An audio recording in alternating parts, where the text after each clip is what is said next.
If there's no oxygen in space, then how is the sun burning? This simple question exposes one of the biggest misconceptions we've been taught. Because the sun is not on fire. The image of a giant ball of flames describes chemical burning, the kind that needs oxygen. But at the heart of the sun, something far more powerful is happening: nuclear fusion. Every single second, the sun releases energy equal to 210 billion hydrogen bombs. And this cosmic anvil has been hammering out energy non-stop for 4.5 billion years, holding our entire solar system together. Today, we are diving inside this monster 150 million kilometers away. We'll discover why light takes 100,000 years to escape the sun, why the sun literally vibrates like a musical instrument, and how it could send modern civilization back to the Stone Age in minutes. This is not just the story of a star. This is the story of you, me, and everything that exists on this planet. The sun's story begins with chaos. Around 4.5 billion years ago, there was no sun, only a massive cloud of gas and dust drifting through space, a nebula. But this cloud couldn't collapse on its own. What triggered it was something violent. A nearby supernova explosion sent a shockwave through space, slamming into the nebula like a cosmic hammer. That dark caused the cloud to collapse inward and start spinning. At the center, a protostar formed. As gravity crushed it tighter and tighter, temperatures skyrocketed into the millions of degrees. And then, ignition. Hydrogen nuclei began fusing into helium. The sun turned on, but it wasn't stable at first. It expanded, blew material outward, collapsed again, flared violently, over and over. This chaotic phase lasted nearly 50 million years. Eventually, gravity and fusion reached a perfect balance. The sun settled into the stable, roaring engine we see today, a perfectly tuned nuclear anvil. At the sun's core, the temperature reaches 15 million degrees Celsius. Matter here doesn't exist as solid, liquid, or gas. Atoms are ripped apart into plasma, a charged soup of naked nuclei and free electrons. Every second, 600 million tons of hydrogen are fused into helium, and a small fraction of that mass simply disappears. According to Einstein's famous equation E=mc², that missing mass becomes energy. But here's the twist. A photon, a particle of light, born in the sun's core, does not shoot straight to the surface. Instead, it gets trapped. The plasma is so dense that photons constantly collide, bounce, and change direction in a chaotic random walk.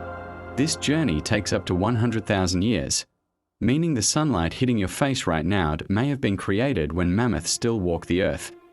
We can't see inside the sun. So how do we know what's happening beneath the surface? The answer is sound.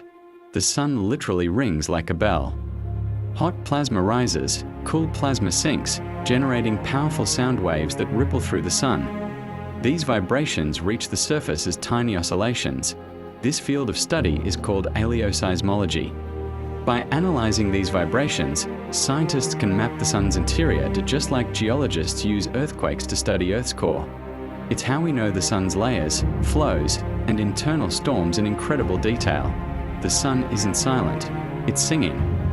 The sun has a personality, and it changes every 11 years. Because the sun isn't solid, its equator rotates faster than its poles. This twists its magnetic field lines like rubber bands. Eventually, the tension becomes too much. Magnetic loops snap through the surface, forming sunspots, cooler, darker regions packed with energy. Every 11 years, the sun's magnetic poles flip. This is known as the solar maximum, the sun's most violent phase, and that's when things get dangerous. The sun's anger is not theoretical. During coronal mass ejections, the sun can blast over 1 billion tons of plasma into space at speeds exceeding 3 million kilometers per hour. It's a cosmic tsunami. In 1859, a solar storm called the Carrington Event slammed into Earth. Telegraph systems caught fire. Auroras lit the sky so brightly people could read newspapers at midnight. If that happened today, satellites could fail, GPS could collapse, power grids could melt transformers and black out entire continents. That's why we constantly monitor the sun with space probes like SOHO and SDO. We're watching a star that can shut down civilization. Here's something that shouldn't exist. The sun's surface is about 500 degrees C, but above it, in the corona, temperatures explode to over 3 million degrees. That's like stepping away from a campfire and suddenly melting. This makes no sense.